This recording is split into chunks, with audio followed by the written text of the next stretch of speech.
Buenos días y bienvenidos a mundoamoral.es. Clases de palingenesia. Hay que distinguir dos clases de palingenesia. La palingenesia de las sombras, cuyo objeto es producir el cuerpo astral, vegetal o animal. La palingenesia de los cuerpos, lo que implica la aceleración de la vegetación de las plantas o vegetación forzada, y que al mismo tiempo tiende a reconstruir los cuerpos organizados y destruidos. Ovidio ya habló de la vegetación forzada en su Medea. De todas esas sustancias y de otras mil y una que no es posible enumerar, se compone el filtro destinado al anciano moribundo. Después, con una rama de olivo desecada tiempo atrás sin hojas se mezclan y agitan del fondo a la superficie. Y entonces la vieja rama agitada en el bronce hirviente empieza a reverdecer y tarda en cubrirse de jugo. Por doquier, donde el fuego hace salir la espuma fuera del recipiente y caer por tierra gotas calientes, se ve nacer el césped primaveral y las flores brotan en medio de hermosos pastizales. Los alquimistas intuyeron e instituyeron varias veces experimentos palingenésicos. Particularmente, Alberto Magno trató este tema y se aseguró que descubrió los homúnculos. Solo Paracelso dio más detalles sobre las dos clases de palingenesia de las sombras y la de los cuerpos. De la primera dijo: una fuerza de pristina entidad se halla encerrada en un frasco y llevada al grado de poder dar conocimiento y nacimiento en el mismo frasco a una forma de la misma planta, sin ayuda de una tierra. Cuando la tal planta llega al final de su crecimiento, lo que ha engendrado no es un cuerpo, ya que como primera causa no ha tenido un liquidum terrae. Y su capa es algo que solamente existe para la vista, para algo que el dedo lleva al estado de jugo. Únicamente es un vapor que adoptaba la forma de una sustancia, pero sin ofrecer contacto alguno, es decir, algo inmaterial, que no puede impresionar al sentido del tacto. Paracelso no dio instrucciones sobre la palingenesia de las sombras, pero sí sobre la de los cuerpos, cuando dijo: tomad un pájaro recién nacido, encerradlo herméticamente en un matraz y reducidlo a ceniza sobre un fuego conveniente. Hundid acto seguido todo el recipiente con las cenizas del ave incinerado en estiércol de caballo. Dejadlo hasta que se forme una sustancia viscosa, que es el producto de la ceniza, y los aceites empirreumáticos. Meted esa sustancia en una cáscara de huevo y cerradlo todo con gran precaución y cuidado y dejadlo empollar de acuerdo con el modo corriente. Luego veréis aparecer al pájaro antes incinerado. Agripa de Nettegheim conoció el procedimiento para reconstruir cangrejos de río quemados. Existe un proceso por medio del cual un huevo colocado bajo una gallina empollona o clueca engendra una figura humana. Tal como vi, puedo efectuar por mí mismo. Los magos atribuyen unas maravillosas fuerzas a esta clase de figuras, a las que dominan verdaderas mandrágoras, teniendo en cuenta que la mandrágora tiene un reminiscente parecido con la figura del ser humano. William Maxwell citó la palingenesia en varios pasajes de sus obras, aunque de forma confusa y misteriosa. Tomad una cantidad de pétalos de rosa, desecadlos al fuego y avivadlos con el soplillo, hasta que queden reducidos a una ceniza blanca. Extraed luego la sal por medio de agua corriente, y meted esa sal en un colatorium, antiguo aparato de químico, aunque cualquier frasco tapado con esmeril sirve para lo mismo, porque total, esto es una gilipollez, cuyas aberturas se hayan obturado lo mejor posible. Se deja ese colatorium al fuego por espacio de 3 meses. Al parecer, se trata del calor de la digestión, y se entierra después en boñiga de caballo, dejándolo 3 meses más. Pasado ese tiempo, se retira el recipiente y se pone nuevamente al fuego hasta que en el frasco empiecen a aparecer las figuras. De esta manera, quiso Maxwell practicar la palingenesia de todas las plantas, y por esto también dijo: lo mismo que de esta materia, las sales vegetales están obligadas a dejar aparecer en un frasco las figuras de las plantas que ha preparado dichas sales, lo que no tiene duda alguna, la sal de la sangre, o sea, la sal procedente de la ceniza de la sangre, se halla en condición de reproducir por influjo de un débil calor una figura humana. Esto es preciso ver auténtico homúnculo de Paracelso. Maxwell también reconocía una palingenesia de los cuerpos y describió cómo sigue la verdadera mandrágora de Agripa.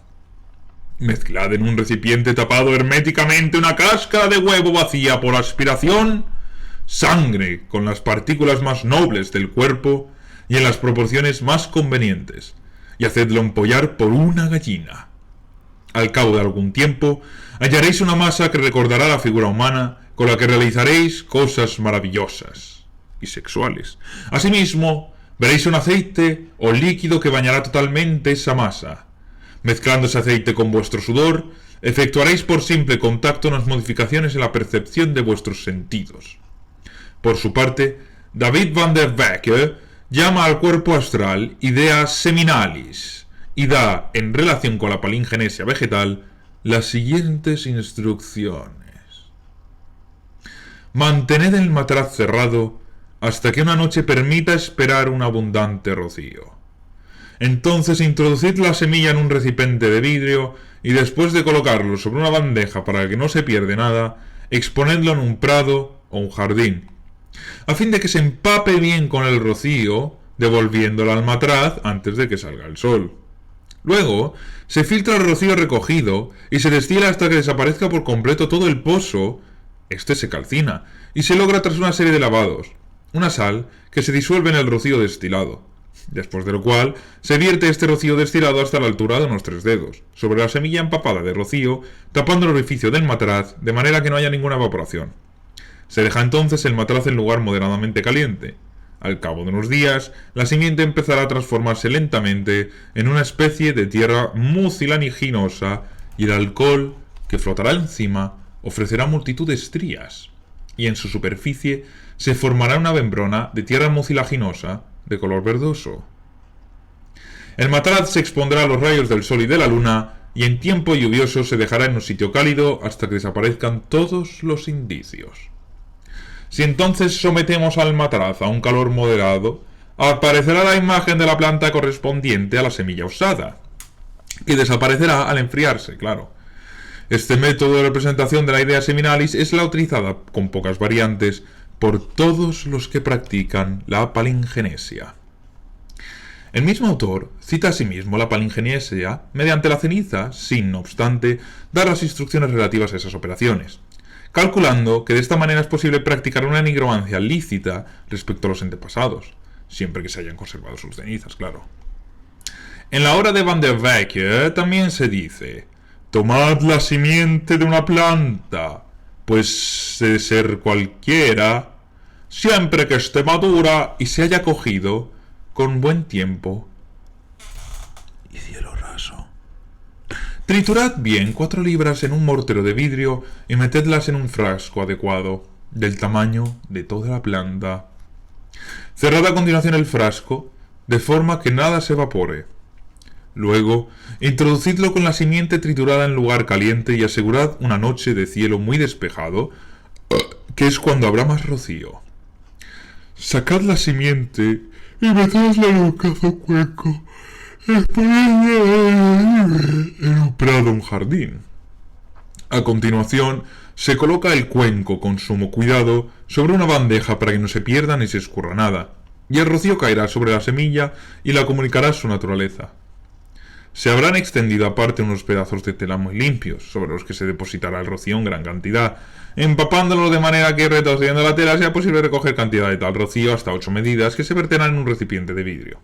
Por su parte, la semilla impregnada de rocío se introducirá en el frasco antes del orto del sol, para que ya esté expirado o reducido a vapor por el astro rey, por Apolo. Acto seguido, se filtrará y destilará varias veces, calcinando los restos de rocío para extraerle la sal. Esta se disolverá en el rocío calcinado y se unirá en la semilla triturada y a la semilla triturada del frasco hasta que la sobrepase en 2 veces a la anchura del dedo. Después se cerrará herméticamente con lacre. A continuación, se enterrará el frasco a 2 pies de profundidad, en lugar húmedo o en estiércol de caballo, por espacio de todo un mes. Si luego se extrae, se verá la semilla transformada, y sobre la misma habrá una membrana multicoloreada, y bajo la misma una tierra mucilaginosa, mientras que el rocío aparecerá con una coloración verdosa. Entonces se suspenderá el frasco, herméticamente cerrado durante todo el invierno y el verano, en un sitio donde reciba la luz del sol del día, y de noche los rayos de la luna y las estrellas. En caso de lluvia o tiempo variable, se tendrá en sitio seco hasta que mejore el tiempo, cuando volverá a ser suspendido. Es que esta duración puede costar meses o años, hasta 2 al menos, según que el tiempo sea bueno y caluroso, claro. He aquí cuáles son los indicios del crecimiento. La materia mucilaginosa se eleva notablemente, el alcohol y la membrana disminuyen día a día, y el conjunto casi se solidifica en masa. También se ve en la Tierra, como consecuencia del reflejo solar, un vapor tenue cuya figura, que es la de la planta, flota aún incolorada y aislada como una tela de araña. Esa figura sube y baja con frecuencia según la energía con que el sol actúa, y según que la línea brille esplendorosamente el firmamento. Por fin el alcohol y el pozo se transforman en una ceniza blanca que con el tiempo da nacimiento al tallo, a la planta y a las flores, con su figura y su color. Si se quita el calor, todo desaparece y se transforma en su tierra, para reaparecer si el frasco se coloca de nuevo al fuego o recibe un buen calor. Expuestos otra vez al frío, las figuras desaparecen.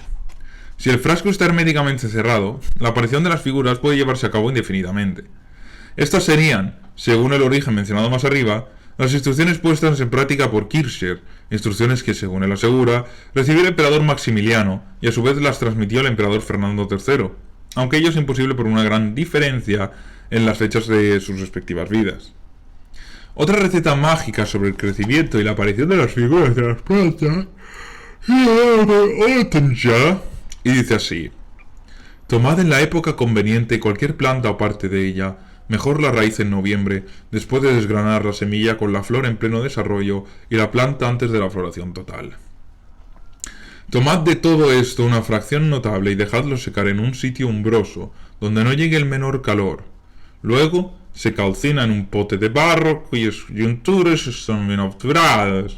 Todo el conjunto se extrae con agua caliente.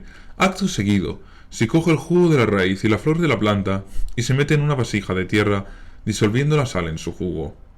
A continuación, se coge tierra virgen, o sea, sin haber sido sembrada ni labrada, tal como haya en las montañas. Después, esa tierra será roja, pura y sin mezcla. Se pulveriza y se pasa por el tamiz. Después, se echa en un recipiente de vidrio o barro y se riega con el anterior jugo hasta que quede absorbido y se vuelva verde. Sobre dicho recipiente se coloca otro de una altura que corresponda con el tamaño natural de la planta. Las junturas estarán bien obturadas para que la imagen de la planta no llegue ninguna corriente de aire. No obstante, el recipiente tendrá una abertura en su interior para que circule el aire por la tierra. Luego se expone al sol o a un calor moderado y transcurrida media hora aproximadamente aparecerá la imagen de la planta en color gris perla. Van de Becker todavía cita más instrucciones. Se machaca en un almírez una planta con raíces y flores. Se introduce todo en un matraz u otro recipiente hasta que fermente y se desprende su calor. Se exprime el jugo, se purifica filtrándolo y se vierte sobre el residuo lo filtrado, para conseguir lo antes posible su putrefacción, hasta que el jugo obtenga el color natural de la planta. A continuación se vuelve a exprimir y filtrar el jugo. Se mete en un alambique y se deja que se dijera alrededor del pozo todas las impurezas y el jugo parezca claro, puro y del color de la planta.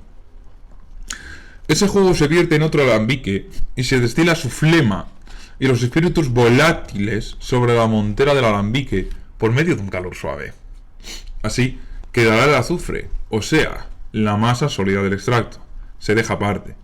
De la flema se retira al momento, mediante destilación al fuego, los productos volátiles amoniacales, más ligeros que el agua, procedentes de la fermentación, se dejan de lado, todo y casi a fuego bajo. Por medio de la flema, extraed su sal volátil, o sea, las sales amoniacales unidas a los productos ácidos de la combustión. Se vuelve a destilar al baño María la flema para extraer la sal volátil y se calcina el residuo para que quede blanco como la ceniza. Sobre ese residuo se vierte la flema y se extrae por lavaje la sal fija. Se filtra varias veces la colada y se separa por evaporación la flema o la sal purificada. Tras esto se toman dos sales, la volátil y la fija. Se vierten en ellas los espíritus volátiles con el azufre y los espíritus de fuego que durante la destilación se presentan en primer lugar y se deja que se unan entre sí.